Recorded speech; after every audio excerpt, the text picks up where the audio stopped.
भी शख्स को कोई बात समझाते हैं और उसको समझ में नहीं आती, हम गुस्सा करते हैं कि भाई क्यों तुम्हें मेरी बात समझ में नहीं आती। एक्चुअली में वो उस वक्त सजेस्टेबल स्टेट में नहीं होता। हिप्नोथेरेपी क्या है? ऐसी जहन की हमारी कैफियत होती है, लाशऊर है, वो हाईली सजेस्टेबल स्टेट में होता है जब इंसान की ब्रेन फ्रीक्वेंसी 4-7 के दरमियान होती है। आपका माइंड जो है हाईली सजेस्टेबल होता है किसी भी इंफॉर्मेशन को लेने के लिए। शऊर जो है हिप्नोटिक स्टेट के अंदर बाईपास हो जाता है और बात डायरेक्टली लाशऊर तक पहुंचती है। इनडायरेक्ट वे में उसके जहन तक पहुंचा जाए, इसको कहते हैं हम इनडायरेक्ट इंडक्शन देना। तारीफ इस तरह से करनी है कि उनके कान तक पहुंचे। हमारा माइंड क्या है, रीइंफोर्समेंट चाहता है। हम जिस चीज को फोकस करते हैं उसको अट्रैक्ट करते हैं। अस्सलाम वालेकुम दोस्तों, मैं हूं Asif Ali Khan. Question answer series में एक बार फिर आप सबको खुशामदीद। आज का सवाल बड़ा दिलचस्प जो है वो क्वेश्चन है कि क्या शौहर को जो है वो हिप्नोटाइज किया जा सकता है अपनी बात मनवाने के लिए। ये बड़ा मासूमाना सा सवाल जो है वो आपकी तरफ से आया है। जी हाँ, बिल्कुल हिप्नोटाइज कर सकते हैं और अच्छी बात यह है कि आप घर बैठे कर सकते हैं। इसके लिए आपको कोई हिप्नोथेरेपी का डिप्लोमा, कोई सर्टिफिकेशन लेने की ज़रूरत नहीं है। चंद बातें मैं आज आपको 5-6 ऐसी टेक्निक्स बताऊंगा जिसको अप्लाई करके आप जो है वो अपने मतलूबा हदफ जो है वो हासिल कर सकते हैं। एंड इट्स फॉर बोथ, दोनों लोगों के लिए, ये सिर्फ शौहर को नहीं बल्कि बीवी को भी हिप्नोटाइज किया जा सकता है। देखिए, सबसे पहले हिप्नोसिस को समझिए कि हिप्नोथेरेपी क्या है। हिप्नोटिक स्टेट एक ऐसी जहन की हमारी कैफियत होती है जहां हमारा जो लाशऊर है वो हाईली सजेस्टेबल स्टेट में होता है।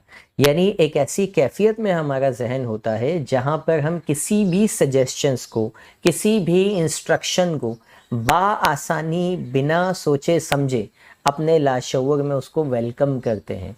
कोई ऐसी बात जो आपका शऊर जो है ना, जैसे लेट सपोज आप कहते हैं कि कल जो है वो पिकनिक पे जाना है या कल शॉपिंग करवा दें मुझे। अब हस्बैंड का जो शऊर है ना वो कहेगा, वो लॉजिक लड़ाएगा, हो पैसे कम हैं, मुझे तो वहाँ पे भी जाना है, अभी नहीं, अभी लास्ट मंथ तो करवाई थी, वगैरह वगैरह। ये शऊर के काम है। ये शऊर जो है हिप्नोटिक स्टेट के अंदर बाईपास हो जाता है और बात डायरेक्टली लाशऊर तक पहुंचती है। ये लाशऊर तक बात पहुंचाने के लिए जो हिप्नोथेरेपिस्ट होता है उसका काम क्या होता है, उसके पास ऐसी स्किल्स होती हैं कि वो किसी भी वक्त आप उसके पास जाएं तो वो आपको थ्रो सिंपल एक्सरसाइज वो आपको हिप्नोटाइज कर देगा। लेकिन आप एक आम आदमी को वो टेक्निक्स नहीं पता होती तो वो कैसे करे। यानी घरेलू खातून जो है या घरेलू हमारा जो मर्द है जो कभी इस तरह के कोर्सेस जो है जिसने अटेंड नहीं किए, वो कैसे इन टेक्निक्स का फ़ायदा उठा सकता है। वो ऐसे उठा सकता है कि कुछ औकात ऐसे होते हैं दिन भर में, कुछ जो है वो सिचुएशंस ऐसी होती हैं जहां बाय नेचर हमारा माइंड जो है वो हिप्नोटिक स्टेट के अंदर जाता है। यानी हमारा जहन उस वक्त क्या होता है, सजेशंस को और इंस्ट्रक्शन को लेने के लिए बिल्कुल तैयार होता है। बिल्कुल इसी तरीके से हम बहुत सारे टाइम पे सजेस्टेबल स्टेट में नहीं होते। यही वजह है कि जब हम जो है वो शरीक हयात को या इवन किसी भी शख्स को कोई बात समझाते हैं और उसको समझ में नहीं आती, हम गुस्सा करते हैं कि भाई क्यों तुम्हें मेरी बात समझ में नहीं आती। एक्चुअली में वो उस वक्त सजेस्टेबल स्टेट में नहीं होता, जिसकी वजह से उसको बात समझ में नहीं आ रही होती। आप ये सजेस्टेबल स्टेट को कैसे आइडेंटिफाई करेंगे, कैसे पता चलेगा, या वो कौन कौन से टाइम होते हैं जब जो आपके शौहर हैं या आपकी जो बीवी हैं वो हिप्नोटिक स्टेट में है, ये कैसे आइडेंटिफाई करना है। देखिए, सबसे इम्पॉर्टेंट चीज़ ये है कि जब भी शऊर हमारा उलझा हुआ होता है किसी काम में तो लाशऊर एक्टिव होता है। ये एक फार्मूला बना ले, जहन में बिठा ले। मतलब ये कि लेट सपोज के शौहर आया और आने के बाद मोबाइल फ़ोन के अंदर मसरूफ़ है, काफ़ी देर हो गई, काफ़ी देर, ये वो टाइम होता है जब वो हिप्नोटिकली जो है उसका माइंड एक्सेप्ट करने की पोजीशन में होता है सजेशन को। इस हरकत से जबकि हम चिढ़ते हैं, मतलब जिस वक्त वो सबसे ज़्यादा आपकी बात मानने के लिए उसका जहन तैयार है, आपको लगता है कि वो आपकी बात ही नहीं सुन रहा, वो क्या क्या होता है। आप कुछ बोलते हैं, अभी करता हूँ। आपको चूंकि फौरी तौर पे रिस्पॉन्स नहीं मिल रहा होता, इसलिए आपको लगता है कि ये तो बस मोबाइल में लगे हुए हैं। एक्चुअली में वो ब्लेसिंग टाइम होता है। इस टाइम पर आप इंस्ट्रक्शन देने का टाइम होता है, सजेशंस देने का टाइम होता है, सजेशंस जो होती है ना उसका क्विक रिजल्ट नहीं आता। उस वक्त ये नहीं कहेंगे कि आप जो है वो कान में जाके आराम से पॉज लेके हिप्नोटिक साउंड के अंदर कहें जाओ जाके ज़रा दही तो ले आओ, तो और वो ना लाए आप बोलो भाई ये टेक्निक काम नहीं कर रही। ये इंस्टेंट काम नहीं करती कि फौरी तौर पे कहें। ये क्या होता है कि बैक ऑफ द माइंड आप एक सॉफ्टवेयर डाल के छोड़ देते हैं, वो ऑटोमेटिक काम करता रहता है करता रहता है करता रहता है, और आहिस्ता आहिस्ता उस शख्स का आप अपने हिसाब से उसका जहन प्रोग्राम कर लेते हैं। तो अभी मैं आपको बताऊंगा सजेशंस कैसे देनी है। पहले मैं आपको टाइम बता देता हूं, आप लिख लें अगर आपके पास कॉपी पेंसिल है कि कौन कौन से टाइम। एक तो मोबाइल फ़ोन जब इस्तेमाल कर रहा हो तो इंसान का क्या होता है, शऊर उलझा हुआ होता है, उस वक्त आप उसके कान के पास बैठ के धीमी आवाज़ में जो भी अपनी डिमांड्स हैं वो रखते जाएं। दूसरा टाइम, किसी भी इंसान के लाशऊर तक अपना पैगाम पहुंचाने का बेहतरीन तरीका इनडायरेक्ट वे में उसके जहन तक पहुंचा जाए। इसको कहते हैं हम इनडायरेक्ट इंडक्शन देना, यानी गैर महसूस तरीके से आप किसी बात को रीइंफोर्स करते चले जाते हैं। इसके एग्जाम्पल से समझाता हूँ मैं। लेट सपोज आपके हस्बैंड ने आप बीमार पड़े और वो हॉस्पिटल लेके गए, आपको बड़ा अच्छा लगा, उन्होंने आपकी केयर की, ठीक है, अब ये एक बार हो गया।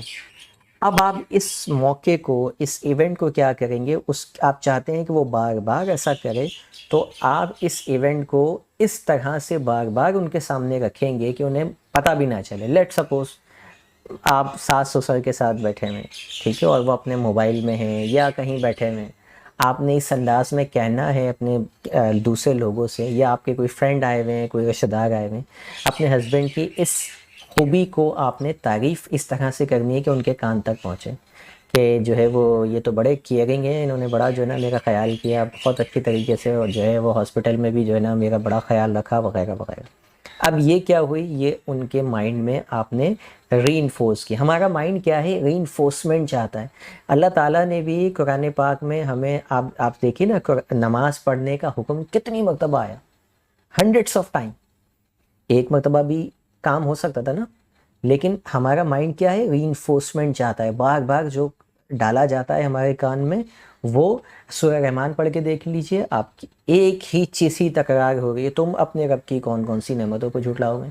एक बार भी अल्लाह ताला कह देता तो काफ़ी था, सारी नेमतों का जिक्र करता, उसके बाद एक मरतबा कह देता लास्ट में कि तुम अपने रब की कौन कौन सी नेमतों को झुटलाओगे। लेकिन नहीं, हर नेमत का जिक्र, फिर फबी अय्यि आलाइ रब्बिकुमा तुकज़्ज़िबान, फिर नेमत का जिक्र, फिर दोबारा, फिर नेमत का। ये इसको कहते हैं बार बार बार बार रीइंफोर्समेंट करना। तो उनकी किसी खूबी को बार बार इस तरह से दोहराना कि उन तक पहुँचे। कभी कभी वैसे जिक्र कर लेना कि आपका वो दिन बड़ा अच्छा है, आपने बड़ा केयर किया था।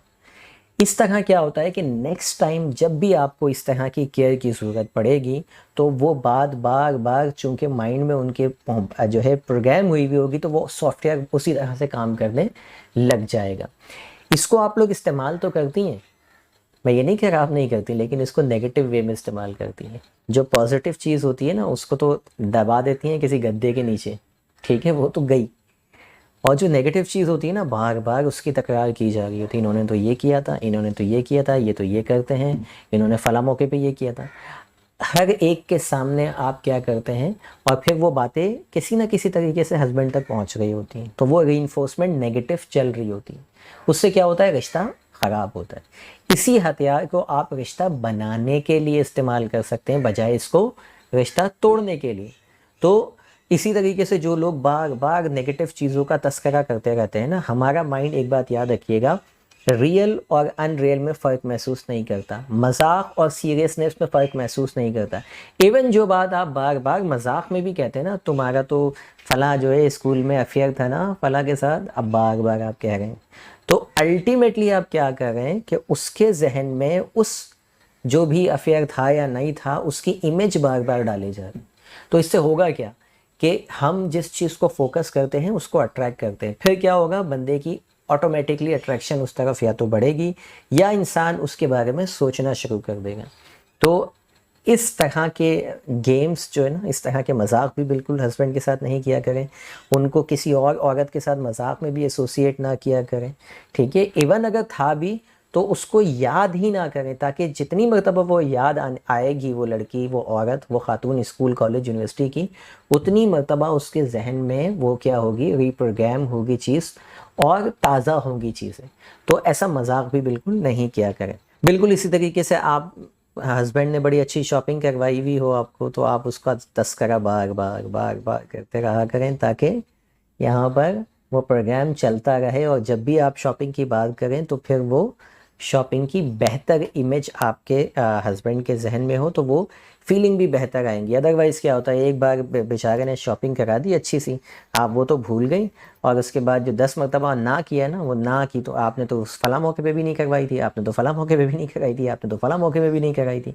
तो नहीं कराई थी वो इसी तरह से प्रोग्राम होता है। जब आप नेक्स्ट टाइम जो है वो शॉपिंग का कहते हैं तो वो दिमाग क्या कहता है कि भाई 10 मरतबा नहीं कराई थी, 11वीं मरतबा भी ना कराओ, कुछ नहीं बिगड़ेगा, ठीक है। तो इस हथियार को आप इस तरह से इस्तेमाल करें कि आहिस्ता आहिस्ता जहन साजी करते चले जाइए। एडवर्टीज़मेंट बिल्कुल इसी तरीके से काम करते हैं, बार बार आपको एडवर्टाइज दिखाया जाता है। आप जो है सोशल मीडिया पे किसी चीज़ को एक मरतबा सर्च कर लें, उसके बाद सोशल मीडिया बार बार आपको उसी या तो वही चीज़ दिखाएगा, उससे रिलेटेड जो है वो चीज़ दिखाता रहेगा। तीसरा और चौथा, ये 2 टाइम मैं एक साथ बता रहा हूँ। एक, नींद में जब हो वो, यानी सोने की हालत में हो, होता है ना एक बस अब नींद आ रही है, ये वो टाइम होता है जब इंसान की ब्रेन फ्रीक्वेंसी 4-7 के दरमियान होती है। यानी अभी आप मेरी वीडियो देख रहे हैं, अभी मैं आप जो वीडियो बना रहा हूँ, इस वक्त मेरी ब्रेन फ्रीक्वेंसी के ऊपर अगर EEG मशीन लगाई जाए तो ये 14 से 21 के दरमियान मेरा दिमाग धड़क रहा होगा। इसको कहते हैं बीटा स्टेट ऑफ माइंड। जब ये फ्रीक्वेंसी नीचे नीचे नीचे होते हुए 4-7 के दरमियान चले जाती है तो ये कहलाती है theta state of mind. Theta frequency यानी वो फ्रीक्वेंसी जिस वक्त आपका माइंड जो है हाईली सजेस्टेबल होता है किसी भी इंफॉर्मेशन को लेने के लिए। ये थीटा, एक हिप्नोथेरेपिस्ट के पास जाएंगे, 10 मिनट में ये थीटा स्टेट ले आएगा, आपको हिप्नोटाइज करेगा और आप बड़ी आसानी से जो है आपके जहन में वो बातें डाल देगा जो आपके लिए मुफीद हो। लेकिन आप तो ये काम नहीं कर सकते हैं, तो आप क्या करेंगे, रात होने का वेट करें। रात के टाइम पे ऑटोमेटिकली हमारी ब्रेन फ्रीक्वेंसी नीचे जाती है क्योंकि हमें सोना होता है, और जैसे ही हम नींद में जाते हैं तो ये 4-7 से होते हुए, यानी 4 से जब नीचे होती है तो हम सो जाते हैं, 4 से नीचे फ्रीक्वेंसी जाएगी, हम सो जाएंगे। लेकिन सोने से पहले जो ये 4-7 के दरमियान में होती है ना, ये इस वक्त आपने वो सजेशन देनी है जो आप उनसे चाहते हैं, जो बात आप उनसे मनवाना चाहते हैं। अच्छा, जो चीज़ मनवानी है आपने, अच्छा बिल्कुल इसी तरीके से जब हम सुबह उठेंगे तो उठते वक्त भी फ्रीक्वेंसी नीचे से 4.5, 1, 2, 3, 4 के बाद 5, 6, 7, अब ये उठ रहे हैं ना, जब हम आंखें खोल रहे हैं और सुबह सुबह उठे हैं, नाश्ता वाश्ता कर रहे हैं, इस वक्त भी जो है ना ब्रेन फ्रीक्वेंसी इतनी होती है कि हमारा माइंड जो है सजेस्टेबल स्टेट में होता है। इस टाइम में ये तो कभी भी आपको रिकमेंड नहीं करूँगा कि आप कहें कि शॉपिंग पे चलें, इतनी सुबह ऐसे दावे ऐसी बातें नहीं करनी चाहिए।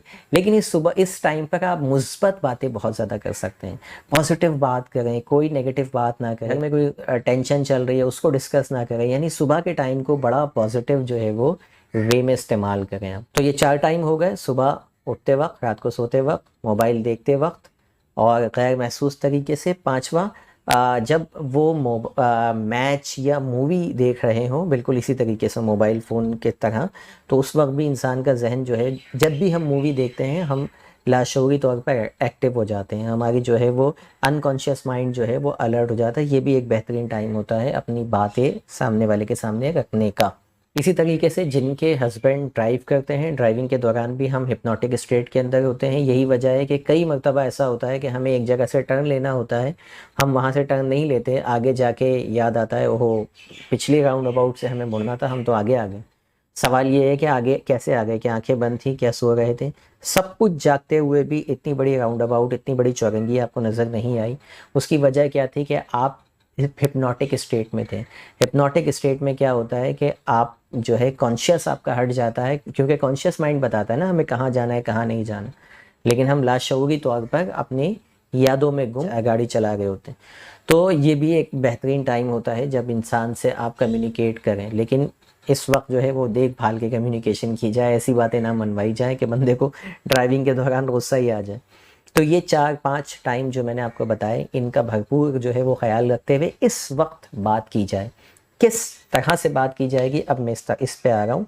देखिए, हिप्नोटिक स्टेट के अंदर जब आप बात करते हैं तो ज़रूरी ये है कि आपकी जो टोन है, जो आपके लबो लहजा है, ये हिप्नोटिक टोन होनी चाहिए।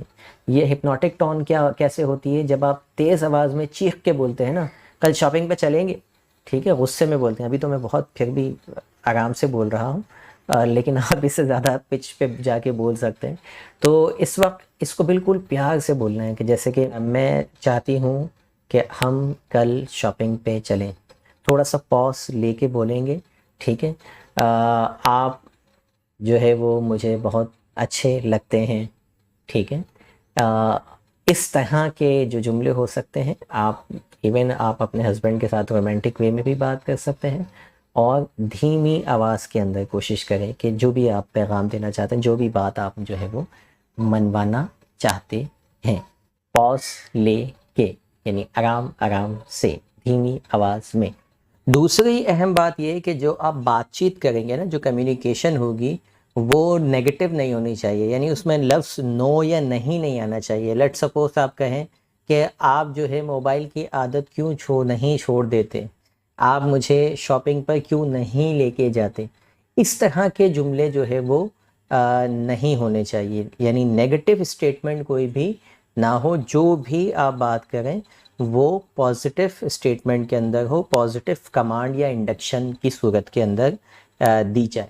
इन तरीक़ों पे आप जब अमल करेंगे तो मैं उम्मीद करता हूँ कि आपकी जो कम्युनिकेशन होगी वो बहुत ज़्यादा इफ़ेक्टिव हो जाएगी, एज़ कम्पेयर टू कि आप अपनी जो डिमांड होती है वो किसी भी वक्त रख देते हैं, बग़ैर सोचे समझे कि सामने वाला किस मूड के अंदर है, कि उसके जहन में क्या चल रहा है।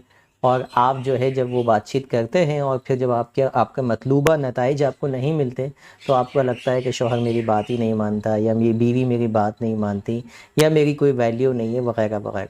तो इन वसवसों से निकलिए और सही तरीके से सही टाइम पर सामने वाले के जहन को इस्तेमाल करना सीखिए। मिलते हैं इंशाल्लाह किसी अगली वीडियो में। Thank you for watching. Allah.